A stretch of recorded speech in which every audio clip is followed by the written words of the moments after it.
¿Se pueden tomar su lugar un momento, por favor?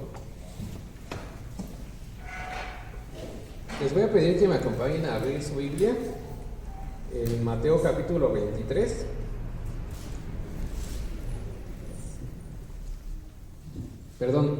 Mateo capítulo 21, y vamos a dar lectura del versículo número 12 al versículo número 15. Y bueno, primeramente le agradezco a Alfred, a Amy, por invitarme a compartir este día con ustedes. Me siento a gusto cuando vengo aquí, me siento contento, me siento en confianza. Pues es un placer estar con ustedes. Entonces, cuando lo tengan, pueden indicarme con un amén.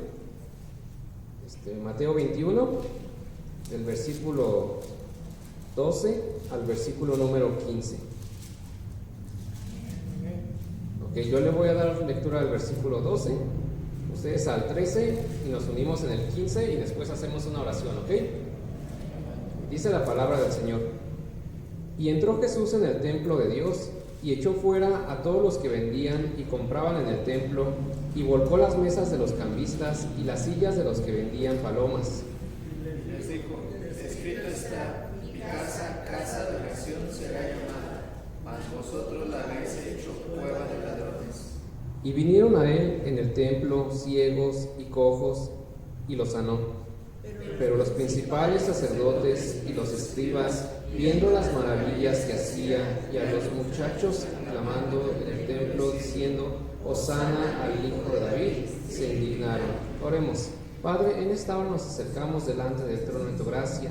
En este momento, Señor, en el cual tu palabra ha de hablarnos a nuestros corazones, a nuestras mentes, ha de, Señor, querer transformar, Señor, la manera en cómo queremos escucharte, cómo queremos, Padre, que tú nos hables, que tú nos instruyas, que tú nos guías. Te pedimos, Padre, que tú nos des espíritu de sabiduría, de entendimiento, para que podamos comprender qué es lo que tú quieres hablarnos el día de hoy, qué es lo que tú quieres, a dónde quieres llevarnos, Señor, y qué es lo que tú quieres obrar en cada uno de nosotros.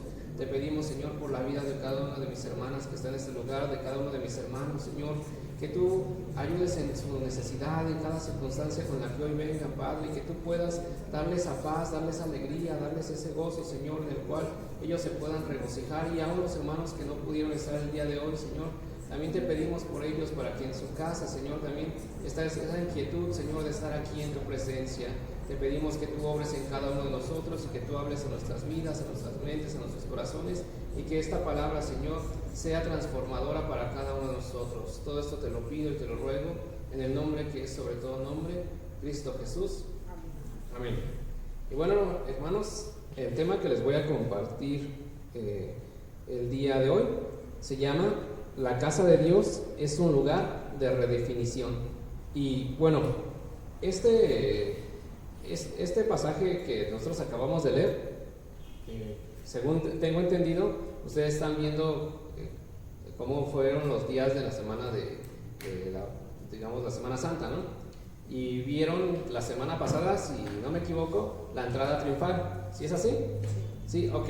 Bueno, después de la entrada triunfal, lo que ustedes vieron la semana pasada, acontece este evento, que es, si ustedes lo ven en su Biblia, el subtítulo que dice, habla de la purificación del templo.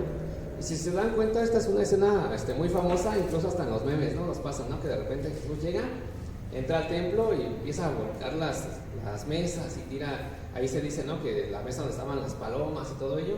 ¿Por qué? ¿Por qué pasa esto? ¿O por qué situación llegó Jesús al templo a hacer un caos, por así decirlo? Si no, debería de ser al revés, que Jesús llegara y pusiera paz, pusiera orden, pusiera tranquilidad, pusiera calma en todo, pero no. Llegó y ¿qué hizo? Al contrario, ¿no? Lejos de traer paz, vino a traer su enojo, vino a traer esa parte del desorden. Pero ¿qué creen? Para entender este pasaje, nosotros tenemos que entender un poquito el contexto en el que el pueblo veía al templo y la parte en cómo Dios veía al templo, porque era una percepción completamente distinta. Desde el principio, el Señor dijo que su casa sería una casa donde el pueblo tenía que irlo a honrar, tenía que ir, presentarse delante de él con sacrificios, tenía que presentarse de alguna manera con un corazón agradecido. Si venía en pecado, pues con un corazón arrepentido, y que llevara su cabrito para el sacrificio. Pero el templo tenía un propósito. y tenía una razón de ser. Por ejemplo, cuando una persona pecaba, vamos a suponer que fuéramos del pueblo de Israel y que nosotros tuviéramos que venir al templo a ofrecer un sacrificio. Pues ¿qué creen? Que cada uno de nosotros como pecamos, teníamos como familia o como personas criar un corderito desde pequeñito. O sea, recién nacido nosotros teníamos que cuidarlo, teníamos que escoger lo que fuera el más bonito de todos, el que fuera el más blanquito, no tenía que tener ninguna mancha, no tenía que estar ni tuerto, ni ojo de un piecito, no, tenía que ser un corderito completamente perfecto. Y lo tenían que cuidar como si fuera una mascota, como si fuera un perrito, por así decirlo. Darle toda la atención para que el día que viniera el día de la Pascua, ellos llevaran ese corderito y lo sacrificaran a Jehová. Ahora, no sé si ustedes tengan mascotas, pero se imaginan que ustedes tienen un perrito o un gatito y lo criaran con mucho amor durante ese año, pero que el Señor les dijera, ¿sabes qué? A ese animalito que criaste tienes que traérmelo y degollarlo, lo tienes que entregar para mí, lo tienes que matar, por así decirlo. O sea, siendo honestos, ¿qué sentiría? Feo, ¿verdad? O sea, ¿quién lo haría? ¿No? La verdad es que no, pero esa era la manera en la que el pueblo lo tenía que hacer. Entonces, cuando uno entregaba ese sacrificio, no solamente era la parte del sacrificio del animalito, sino que uno ya había tenido un cariño y un amor con ese animalito porque lo había cuidado de una manera completamente especial. Y eso era parte del sacrificio. Pero si nosotros vemos aquí en el templo, vemos que había palomas, que también habían animalitos, o sea, era como si hubieran hecho un tianguis en la casa del Señor. Entonces, ¿qué pasaba? Que ahora ya no era necesario que tú criaras a tu corderito, a tu animalito. Aquí mismo te lo vendemos. Entonces, eso fue idea de los sacerdotes. Bueno, para que el pueblo no, o sea, como de repente decían, no, pues para que el pueblo no se canse, para que también generemos más dinero, pues nosotros les vendemos al animalito. Entonces, se rompía por completo la visión que el Señor les había dado, ¿verdad? Ahora ya no era visión de Dios, ahora ya era visión del hombre, y de repente ellos llegaban, las personas, pues voy a hacer mi sacrificio, pues véndeme una paloma o véndeme un corderito, y no había ya ese sentimiento de desprenderse, ese sentimiento de amor. Entonces, ¿qué pasaba? Que uno podía pecar con toda libertad y pues no pasaba nada, porque al final de cuentas el corderito que ibas a sacrificar, tú no habías tenido ningún compañerismo con él, no habías tenido ninguna cercanía con él. Ahora, si lo vemos de una manera, digamos, más al enfoque de lo que Dios quería, era que nosotros viéramos a ese corderito como a Cristo. ¿Por qué? Porque Cristo iba a ser el corderito perfecto, sin mancha, sin arruga, o sea, que alguien con quien tuviera cercanía, que iba a morir por nuestros pecados y que Él iba a hacer ese sacrificio. Pero imagínense que de repente nosotros al día de hoy amamos a Cristo y lo amamos con todo nuestro corazón, y vemos cómo su sacrificio nos limpió, y nosotros todos que tenemos que llevar una vida de agradecimiento al Señor. Pero ¿qué pasa? Que llega un punto en el que nosotros podemos llegar a vivir en que estamos en constante pecado, y decimos, bueno, total, Dios ya pagó, total, Cristo ya me perdonó mis pecados, y ya si peco no pasa nada, ahí está el Señor que me puede perdonar. Entonces entendemos que igual pasa lo mismo, que hay un desprendimiento. En vez de que hubiera un amor por Cristo, de repente ya vemos al Señor como el instrumento que nos limpia del pecado, pero sin tener una relación con Él, sin tener una comunión con Él. O sea, es como si fuera un objeto. O sea, Señor, gracias porque me salvaste, gracias porque me diste la salvación, pero yo no tengo una relación con Él, yo no tengo una comunión con Él. Y si ustedes ven el versículo número 13, dice, y les dijo, hablando Jesús después de que volcó todo, escrito está, mi casa de oración será llamada. Ahora fíjense, cuando hablamos de la oración, ¿qué entendemos por oración? Hablamos de una comunión, ¿verdad? Porque la oración es eso, la oración es platicar con Dios, pero para una plática forzosamente se necesita mínimo 2 personas. Y no vayamos a decir como, no, es que yo hablo conmigo mismo porque a veces necesito la voz de un experto, ¿no? Decimos, pero no, o sea, una plática tiene que ser en 2 personas. O Si no, no tiene chiste, ¿verdad? O sea, de repente si voy con él y me oye, vamos a platicar, quiero contarte algo, y de repente yo nada más platico, y ella me quiere decir algo y yo no la dejo hablar y platico, y ya al final de, ay, bueno, y muchas veces por escucharme, ¿fue una plática? Realmente no. ¿Por qué? Porque en ningún momento hubo una comunicación. O sea, yo nada más fui y dije lo que yo quería decir. Eso no es una comunicación, eso no es orar, por así decirlo. Cuando nosotros hablamos de una oración, hablamos acerca de que le hablamos a Dios, pero en un punto Dios también nos tiene que hablar para que sea una oración.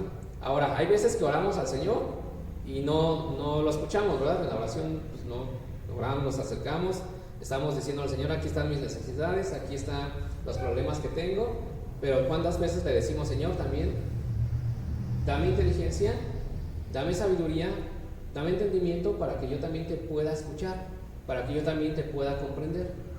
Y no es que nos quedemos callados y que Dios nos hable, porque a veces sí nos puede hablar Dios, en su enorme poder, en su enorme amor nos puede hablar, pero el Señor nos dejó el instrumento más, digamos, más infalible para que Dios nos hable. Entonces, una oración debería de ser así. Yo me acerco a Dios en mi plática, en yo hablarle de mis necesidades, en yo hablarle de lo que estoy viviendo, y Dios me habla con entendimiento en su palabra. Aunque le entendamos bien poquito, aunque nos leamos unos 10 capítulos y nada más le entendamos a un versículo, pues a lo mejor el Señor nos quiso hablar únicamente de ese versículo. Eso es cuando nosotros hablamos de la oración. Entonces, entonces la casa de oración será llamada, que dice así el versículo, habla acerca de una comunión, o sea, una casa de comunión, en donde vamos a tener relación, tanto Dios conmigo, como yo con Dios. O sea, por así decirlo, es recíproco. Muy bien. Ahora, después dice más adelante, mas vosotros la habéis hecho cueva de ladrones. O sea, ¿de qué está hablando entonces ahora? Que el propósito de la casa de oración se rompió por completo, ¿verdad? Ahora ya no es la casa de oración, ahora es una cueva de ladrones. Entonces se le rompió el propósito al templo de Dios. El mandato que Dios quería para que tuvieran comunión con Él, para que fuera un lugar donde el Señor les diera de su santidad, les diera de su gracia, de su misericordia, de su amor, se rompió. ¿Por qué? Porque ellos estaban buscando beneficios personales, y al buscar beneficios personales dañaban por completo al demás pueblo. Entonces, en este día que el Señor entra a Jerusalén, va directamente al templo y ve esa situación, ve ese problema. Entonces, lo que el Señor quiere hacer es enseñarle al pueblo que la manera en la que están viviendo es completamente incorrecta. Y ahorita Amy hablaba de la Santa Cena y mencionaba acerca de que hay veces no somos aptos para tomarla por la condición en la que estamos, por la condición en la que vivimos. Pero ¿qué creen? Hay veces también cuando nosotros venimos a la casa de Dios, nosotros vemos al templo de una manera en la que pudiéramos decir, bueno, como estoy en la casa de Dios, me tiene que ir bien. Como vengo aquí los jueves, vengo y busco de Dios, el Señor me tiene que respaldar en lo que yo hago, el Señor me tiene que cuidar, el Señor tiene que hacer las cosas por mí, porque yo cumplo con venir. Y hay veces vemos a la casa de Dios conforme a vamos a poner un negocio, lo vemos como un lugar de suerte, por así decirlo. Si yo vengo, me tiene que ir bien. Y le cambiamos la percepción de Dios, de la casa, por una percepción nuestra. Entonces ya no venimos al templo para bendecir a Dios, para escuchar a Dios, para agradar a Dios, sino venimos, ¿por qué? Porque si venimos, entonces el Señor está obligado a cuidarme en la semana, y es algo que está completamente mal. Fíjense que aquí dice, ¿no? El versículo, escrito está, mi casa de oración será llamada, escrito está, mi casa de oración será llamada, mas vosotros la habéis hecho cueva de ladrones. Y esto de escrito está, se los voy a leer, está en Jeremías capítulo 7, un libro profético que habla acerca del templo. Y les voy a leer desde el versículo 4, y dice, no fíes en palabras de mentira, diciendo: templo de Jehová, templo de Jehová, templo de Jehová es este. Pero si mejorares cumplidamente vuestros caminos y vuestras obras, si con verdad hicieres justicia entre el hombre y su prójimo, y no oprimieres al extranjero, al huérfano y a la viuda, ni en este lugar derramaréis la sangre inocente, ni anduvieres en pos de dioses ajenos para vuestro mal, os haré morar en este lugar, en la tierra que di a vuestros padres para siempre. He aquí, vosotros confiáis en palabras de mentira que no aprovechan, hurtando, matando, adulterando, jurando en falso e incensando a Baal y andando tras dioses extraños que no conocisteis. Vendréis y os pondréis delante de mí en esta casa sobre la cual es invocado mi nombre y diréis: librados somos para seguir haciendo todas estas abominaciones. Es cueva de ladrones de delante de vuestros ojos esta casa sobre la cual es invocado mi nombre. He aquí también yo lo veo, dice Jehová. Fíjense entonces lo que el Señor le está hablando a este pueblo. Este pueblo le está hablando en especial a los líderes religiosos y le está diciendo: ¿saben qué? Ustedes vienen al templo y dicen: templo de Jehová es este. Aquí vamos a estar seguros. No importa lo que vivamos, no importa cómo vivamos, no importa lo que hagamos, si estamos en la casa de Jehová, nos tiene que ir bien. Entonces, fíjense, aquí el liderazgo, los sacerdotes, eran mentirosos. Engañaban a las personas, los robaban, los calumniaban, o sea, pagaban por falsos testimonios. O sea, la verdad es que ya era lo mismo, una cueva de ladrones. ¿Por qué? Porque hacían negocio del templo. Entonces vivían una vida completamente como ellos querían, pero el Señor les dice: ¿saben qué? El que ustedes estén en la casa de Dios y que digan templo de Jehová es este, no les va a servir en nada el día que yo venga a traerles juicio. No les va a servir de absolutamente nada. Y les dice: ¿saben qué? De nada sirve si tú vienes a la iglesia y llevas una vida completamente a tu manera.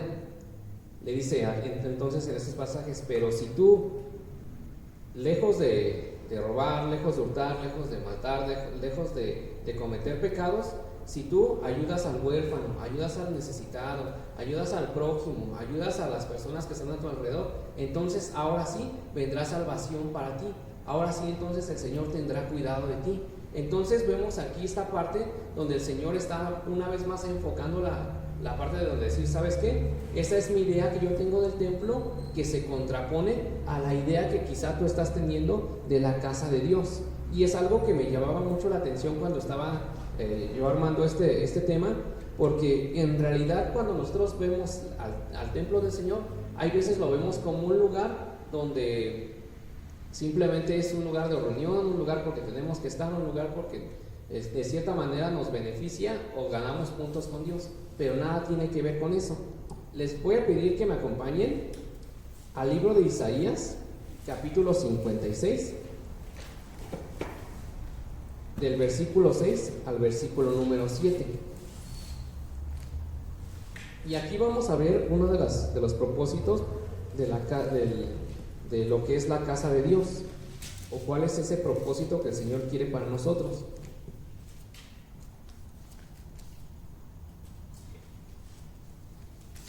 Me dicen cuando ya lo tengan.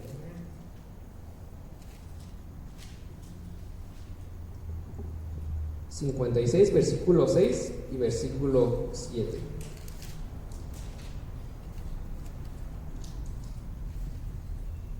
Yo lo voy a leer una vez y después ustedes lo leen, ¿ok? Dice: y a los hijos de los extranjeros que siguen a Jehová para servirle y que amen el nombre de Jehová para ser sus siervos, a todos los que guarden el día de reposo para no profanarlo y abracen mi pacto, yo los llevaré a mi santo monte y los recrearé en mi casa de oración.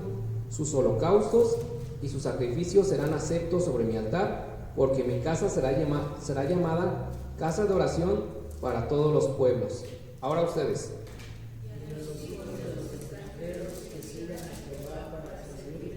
Y que amen el nombre de Jehová para ser siervos, a todos los que guarden el día de reposo para no profanarlo y abracen mi pacto. Yo los llevaré a mi santo monte y los recrearé en mi casa de oración. Sus holocaustos y sus sacrificios serán aceptos sobre mi altar, porque mi casa será llamada casa de oración para todos los pueblos. Muy bien. Aquí no le está hablando aquí al pueblo de Israel. Aquí le está hablando ¿a quiénes? Dice en el versículo 6. ¿A los hijos de quién? De los extranjeros. ¿Nosotros somos pueblo de Israel? No, ¿verdad?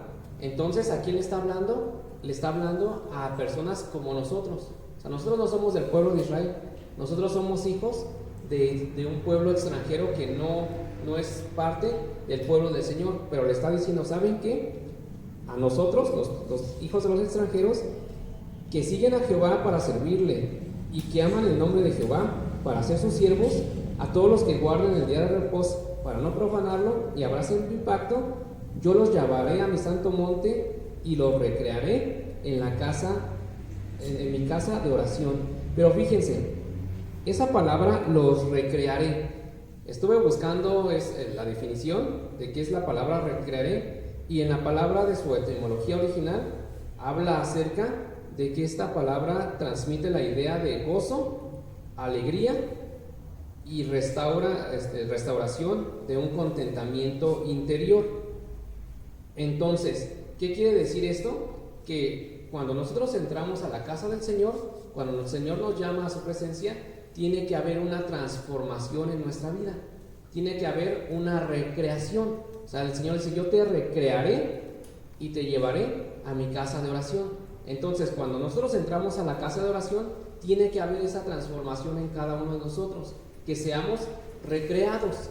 Y eso de ser recreados tiene que ver con ser o convertirnos en personas alegres, personas que tengamos gozo y que tengamos una paz en el interior, en medio de ¿qué? De cualquier circunstancia. Entonces, una de las cosas por la que nosotros venimos al templo del Señor o venimos a la casa de oración es en parte para alabar a Dios, para bendecirlo, por agradecimiento, sí, pero hay veces se nos olvida que el plan de Dios es que quiere recrearnos a nosotros, o mejor dicho, quiere redefinirnos, que es el tema que les estaba compartiendo, que era la casa del Señor es un lugar de redefinición. O si nada más se lo quieren aprender para que quede chiquito, vamos a ponerle un lugar de redefinición. O sea, cuando nosotros venimos aquí al templo del Señor, nosotros tenemos que verlo de esta manera, que aquí es el lugar de redefinición. ¿Por qué? Porque si nosotros entramos a la casa del Señor con una idea, con una mentalidad, con un sentimiento, con algo en nuestra vida, el Señor nos tiene que redefinir hacia el rumbo que el Señor quiere, y nos tiene que quitar la idea que nosotros estamos trayendo. Por ejemplo, les voy a hablar rápidamente de 3 maneras en cómo el Señor quiere redefinirnos, y la primera es que en la casa de oración es un lugar de redefinición para quienes guardan sus mandamientos. Y fíjense, vámonos ahora al versículo un capítulo anterior, 55.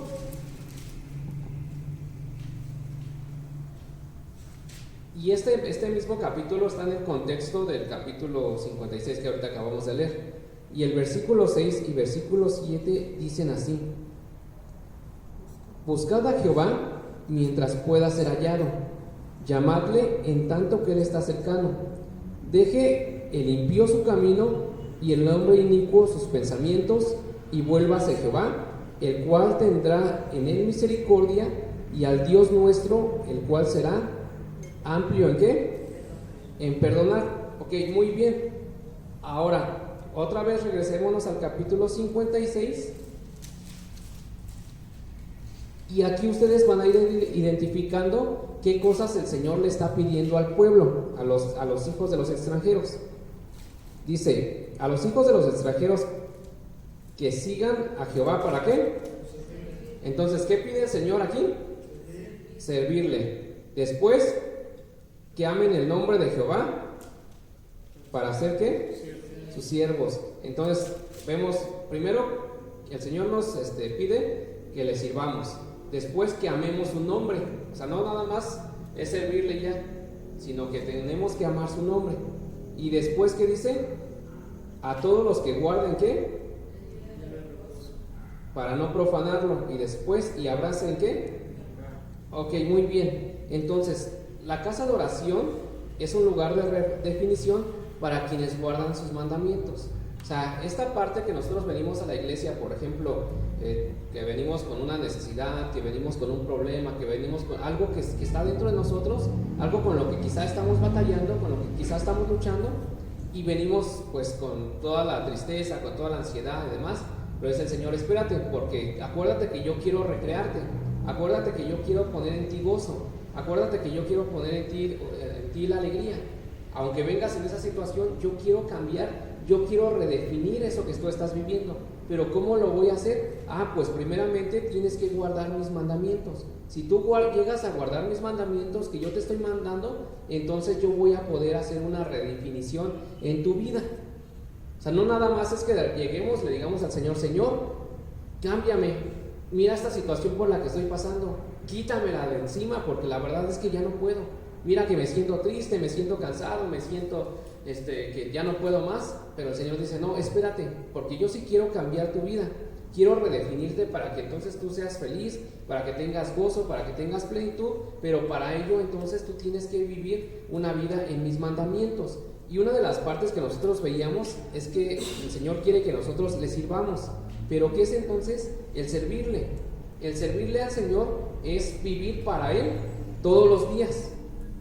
Eso es el verdadero servicio a Dios.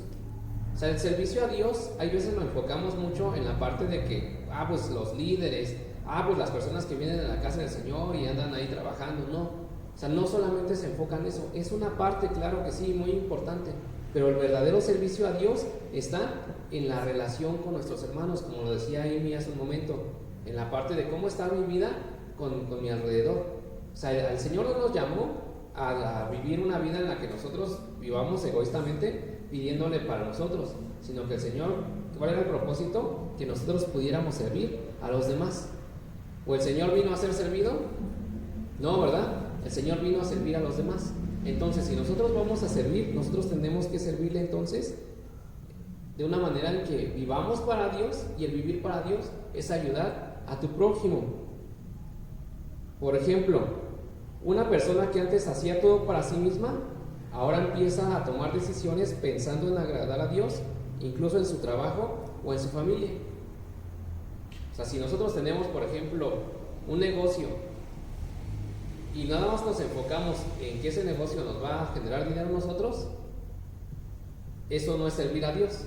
El servir a Dios es que decir, pues de este negocio yo voy a ayudar a mi prójimo, con lo que yo gane yo voy a ayudar a mis hermanos. Eso es parte de servir a Dios, pero eso es en el trabajo.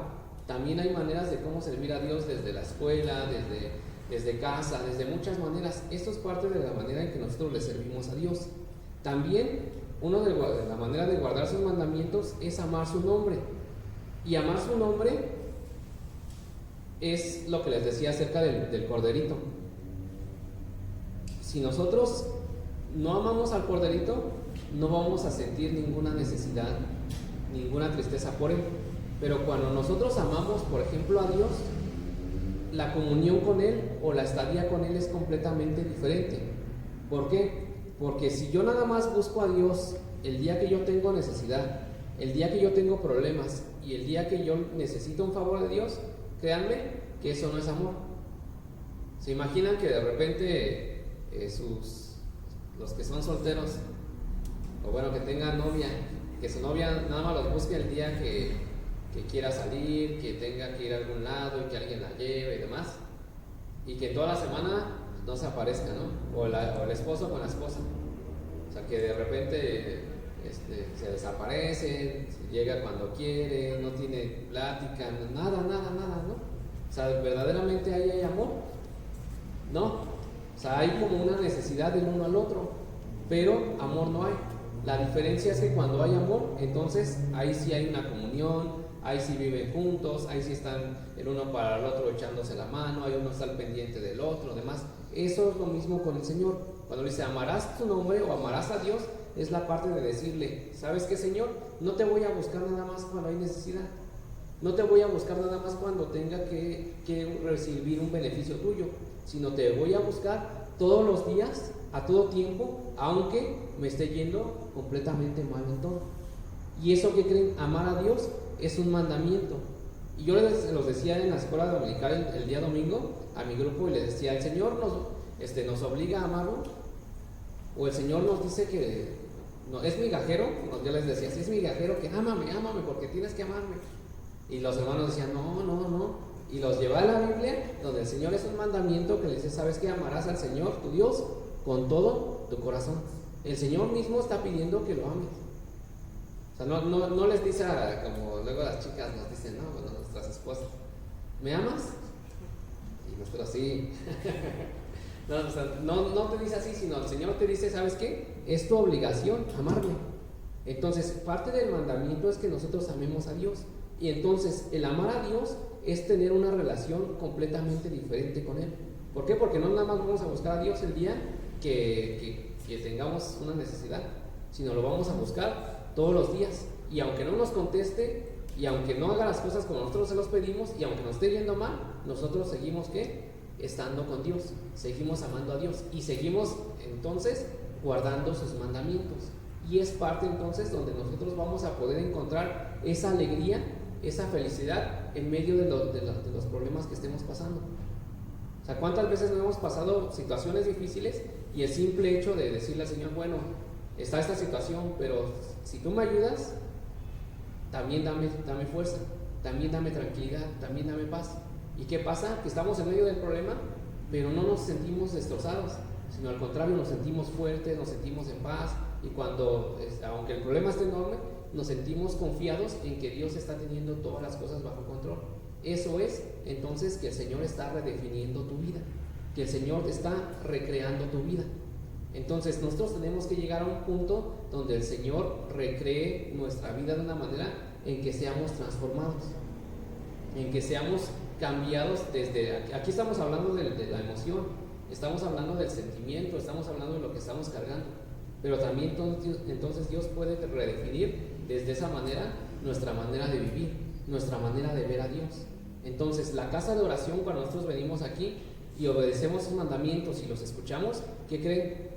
Saliendo y cuando los ponemos en práctica, desde ahí el Señor comienza a redefinir nuestra vida, comienza a cambiar los problemas que nosotros estamos teniendo y comienza a cambiar también la mentalidad en la que nosotros veníamos.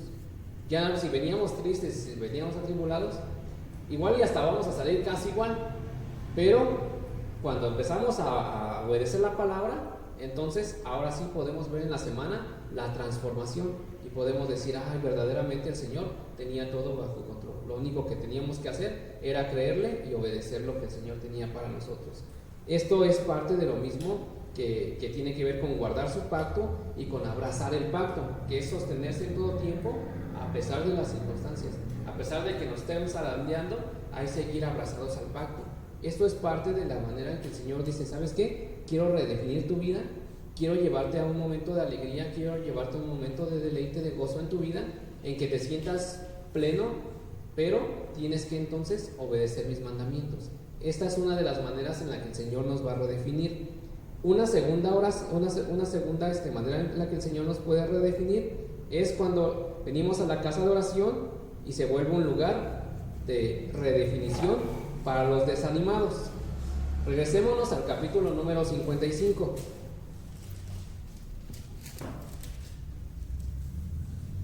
Y nada más les voy a leer el versículo número 1 y 2.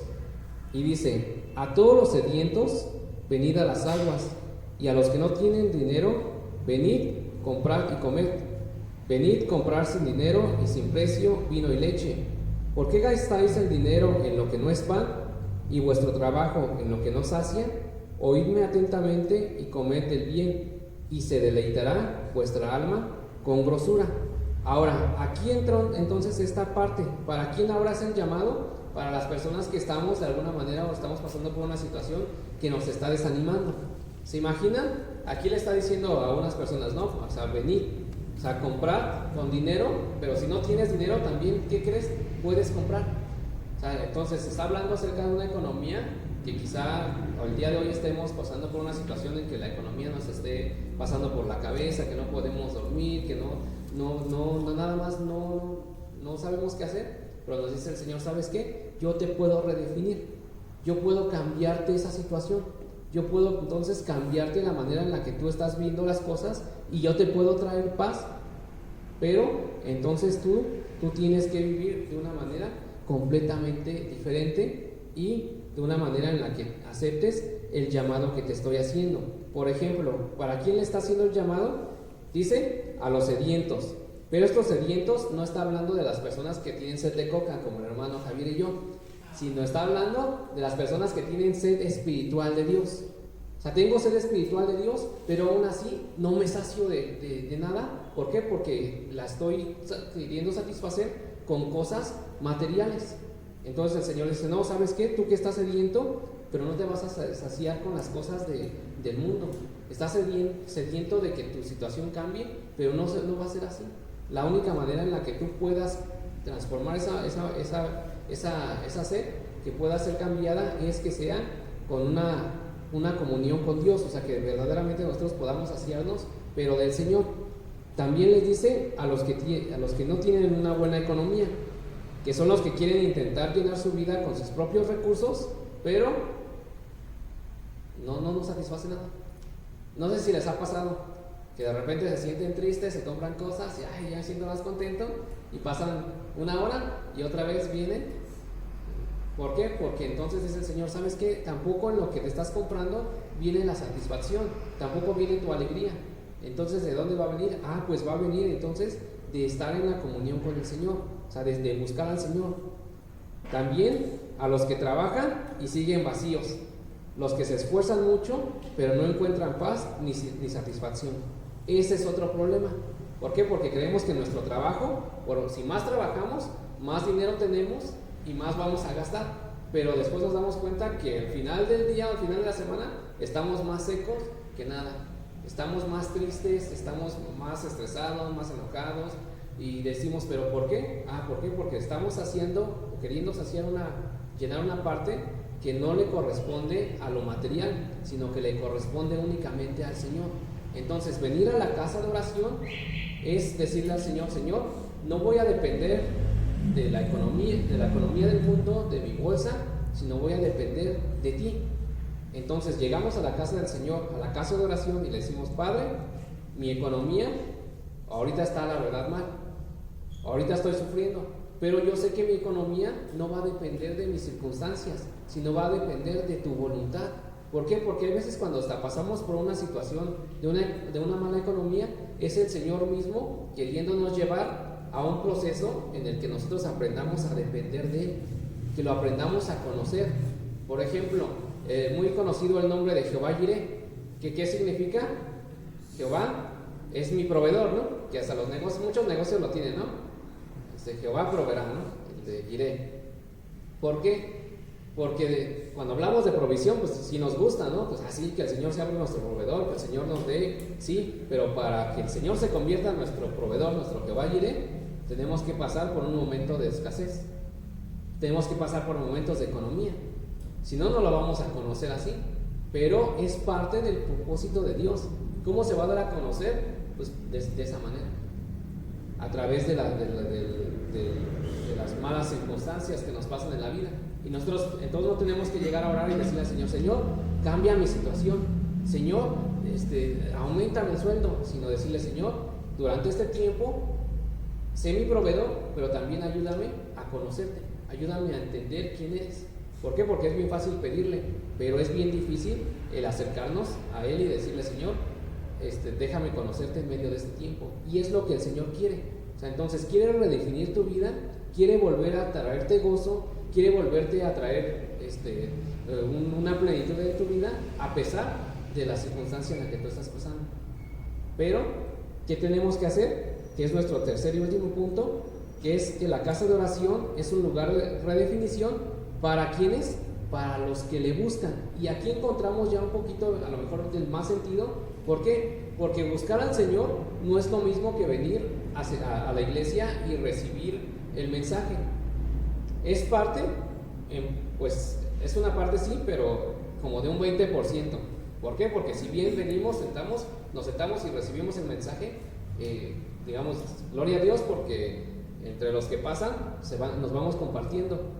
Y por ejemplo, cuando Alfred llega a predicar con nosotros con los varones, él tuvo que preparar su tema durante mucho tiempo. El Señor le habló y ya cuando nos comparte el tema, entonces nosotros decimos, bueno, también nosotros ganamos. ¿Por qué? Porque lo que el Señor le dio lo está compartiendo con nosotros, y ahora yo eso lo puedo ir a vivir en la semana para que el Señor me lleve al lugar donde Alfred nos está compartiendo.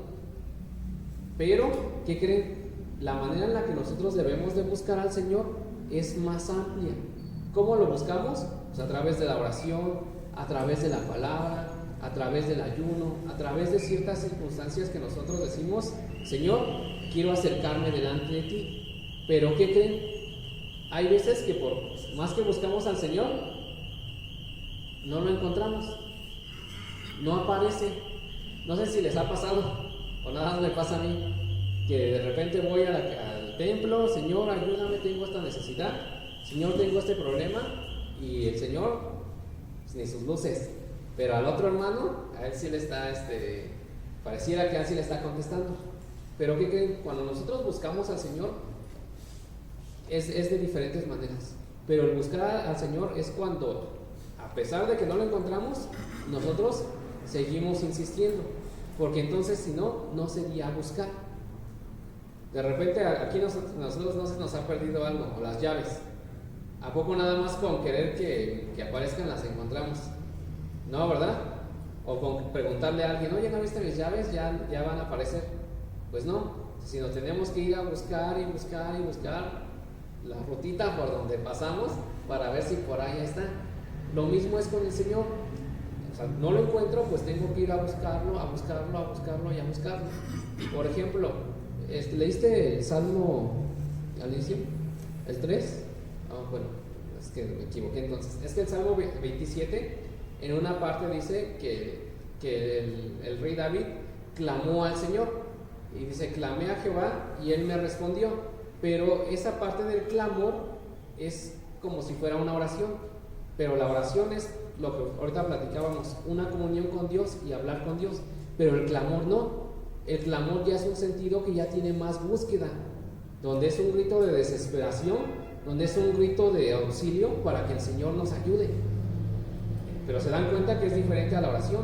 ¿Por qué? Porque cuando ya no encontramos al Señor, entonces ahora sí gritamos y le decimos al Señor, ayúdame, porque no puedo salir de esta, no tengo ya manera de cómo seguir adelante. Ese es un clamor. Lo mismo pasa cuando nosotros venimos aquí a la iglesia. Venimos, el Señor nos habla, pero aún así hay un vacío que no salimos otra vez y no podemos solucionar el problema. Entonces la manera en que lo buscamos a Dios es a través de su palabra. Y es por eso que el Señor nos permite pasar por diferentes circunstancias para que la misma palabra y el Señor nos llenen y nos capaciten y nos digan qué tenemos que hacer, cómo tenemos que vivir.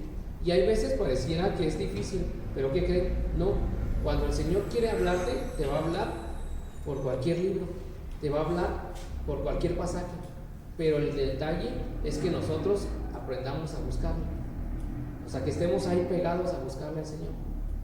O sea, Alfred, las primeras veces que buscaste de Dios en la palabra, ¿lo encontraste? No, ¿verdad que no? ¿Hoy ya lo puedes encontrar? Sí.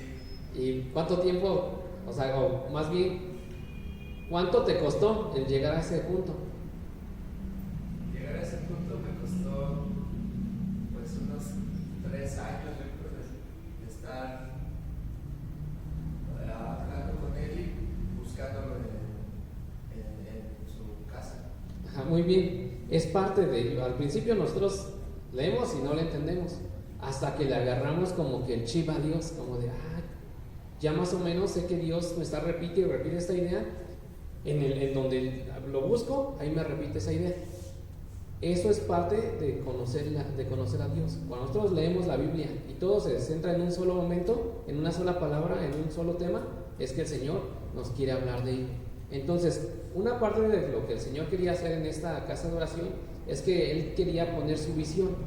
Él quería poner la manera en que tú vieras la casa o la percepción que Él tiene para ti. Y el Señor hoy quiere ponerte en ti esa percepción, que busques a la casa de Dios como un lugar de redefinición, como un lugar que te puede cambiar por completo la situación por la que hoy vengas. Lo que Alfred me decía en el tema, la casa de oración, un lugar de paz en medio de la tormenta.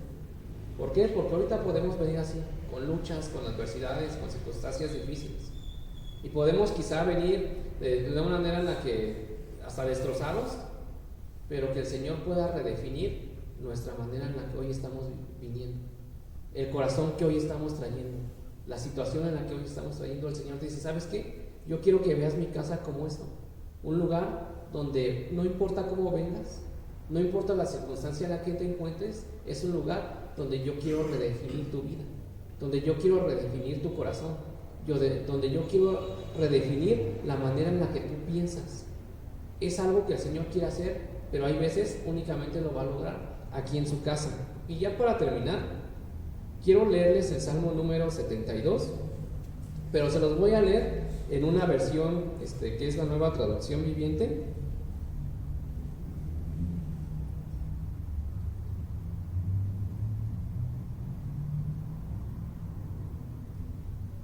Y ustedes me dicen si no se identifican con algo así.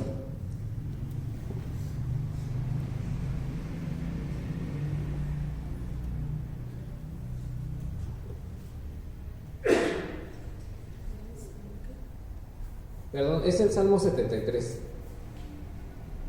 Y es de un hombre que se llamaba Asaf.